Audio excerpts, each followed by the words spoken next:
नमस्कार, आप देख रहे हैं रिप्रेजेंट इंडिया न्यूज़ और मैं हूं मनीषा श्रीवास आपके साथ। 1 जुलाई 2023 को समृद्धि हाईवे से जा रही विदर्भ ट्रैवल्स की बस में आग लग गई और इस आग में झुलसकर 25 लोगों की मौत हो गई, जिसके बाद मौजूदा सरकार में उप मुख्यमंत्री देवेंद्र फडणवीस द्वारा मृतकों के प्रत्येक परिवार को 25-25 लाख रुपए देने का वादा किया गया था, लेकिन यह वादा पूरा नहीं किया गया। यह आरोप लगाते हुए मृतकों के परिवारजनों द्वारा नागपुर के संविधान चौक पर राम नाम जप कर सरकार के खिलाफ प्रदर्शन किया गया। साथ ही हमारे रिप्रेजेंट इंडिया न्यूज़ ने वर्धा से आए चंद्रशेखर मडावी से इस विषय पर बात की। आइए देखते हैं हमारे रिप्रेजेंट इंडिया न्यूज़ की यह खास रिपोर्ट। जय श्री राम, जय श्री राम, जय राम श्री राम, जय जय राम, जय राम श्री राम, जय जय राम, जय राम श्री राम, जय जय राम।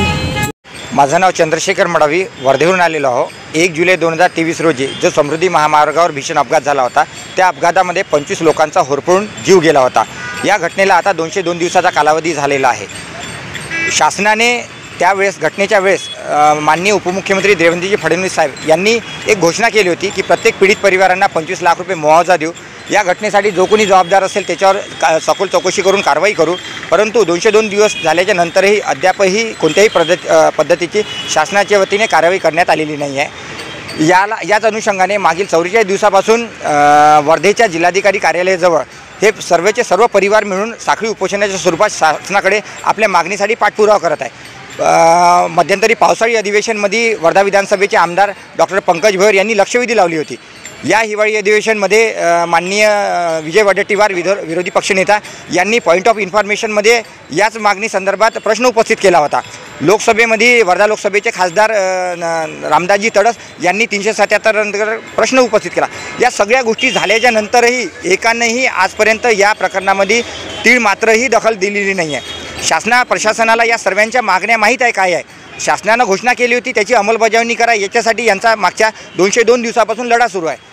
कोणत्याही पद्धतीचं समाधान न झाल्यामुळं, कोणत्याही पद्धतीचा प्रतिसाद न मिळाल्यामुळं या विषयी कुटुंबांनी हताश होऊन निराश होऊन एक निर्णय घेतला की हा संपूर्ण देश रामनाममध्ये गुंग झालेला आहे। शासन प्रशासन नेते मंडळी सर्व अयोध्येमध्ये श्रीराम प्रभूच्या चरणी नतमस्तक झालेले आहे। तर कुठेतरी आम्हालासुद्धा आता प्रभू श्रीरामचंद्राचा आसरा घ्यावा लागेल, जेणेकरून हे शासन प्रशासन जे प्रभू श्रीरामचंद्राला मानते त्यांचाच आवाज घेऊन जर आम्ही त्यांच्यापर्यंत गेलो तर कदाचित त्यांनी जे घोषणा केली होती त्यांना आठवण येईल आणि यांच्या ज्या मागण्या आहेत त्या मागण्या मंजूर होईल। मागणी एकच आहे की तत्कालीन जे वित्तमंत्री पदावर होते आणि वर्धा जिल्हा पालकमंत्री पदावर होते, वर्तमानमध्ये ते उपमुख्यमंत्री पदावर तसेच गृहमंत्री पदावर आहे माननीय नामदार देवेंद्रजी फडणवीस यांनी त्यावेळी जे 25 लाखाची घोषणा केली होती आणि सखोल चौकशीचं आश्वासन दिलं होतं ते त्यांनी त्वरित पूर्ण करावं। सोबतच जी विदर्भ ट्रॅव्हल्समुळे एवढा मोठा भीषण अपघात झालेला आहे त्या विदर्भ ट्रॅव्हल्सचे त्यावेळेस डॉक्युमेंट पूर्ण नव्हते, PUC जळल्याच्या नंतर काढलेली आहे। म्हणजे असे अपूर्ण डॉक्युमेंटच्या माध्यमातून जी विदर्भ ट्रॅव्हल्स व्यवसाय करते त्या विदर्भ ट्रॅव्हल्सची मान्यता रद्द करावी ही एक प्रमुख मागणी आहे। या मागणीला धरून मागच्या 44 दिवसापासून जे साखळी उपोषण होतं ते आज रामनाम जपच्या माध्यमातून शासन प्रशासनाच्या कुठेतरी लक्ष यावं याकरिता संविधान चौकामध्ये आलेलं आहे। मुळात हे जे रामनाम जपचं आहे ते आम्ही उपमुख्यमंत्री देवेंद्रजी फडणवीस यांच्या जनसंपर्क कार्यालय पुढे करणार होतो, परंतु सदर पोलीस स्टेशननी आम्हाला एक नोटीस बजावली। त्या नोटीसमध्ये यांनी स्पष्टपणे लिहिलं की रामनामचा जप करू जर तुम्ही तिथे गेले तर तुमच्यावर दखलपात्र गुन्हा दाखल करण्यात येईल। शासन प्रशासन तर ऐकायला तयार नाही आहे, परंतु कुठेतरी या पद्धतीचं आम्ही रामनाम जप करून आमचा आवाज शासनाकडे पोहोचवण्याचा प्रयत्न करतो, तो सुद्धा आवाज दाबण्याचा या ठिकाणी प्रयत्न होत आहे। ही शोकांतिका आहे।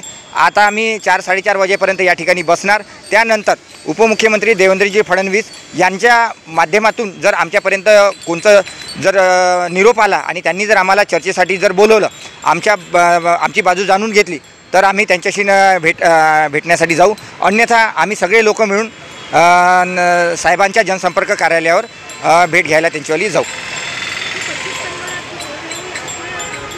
हो, इथे अमरावती जिल्ह्यातले, यवतमाळ जिल्ह्यातले, नागपूर जिल्ह्यातले, वर्धा जिल्ह्यातले, पुणे जिल्ह्यातले सर्व जिल्ह्यातले 25 परिवाराचे सदस्य या ठिकाणी उपस्थित आहे। फक्त एक तेजू राऊत म्हणून तिची आई येऊ शकली नाही, कारण की तिचा भाऊ तिचा अपघात झाल्याच्या नंतर पूर्णतः मतिमंद झालेला आहे। आज त्याला ते पागलखान्यामध्ये सोडायला आलेली आहे, तर त्याच्यामुळे फक्त तेजू राऊतची आई नाही आहे, बाकी सगळं परिवार या ठिकाणी उपस्थित आहे।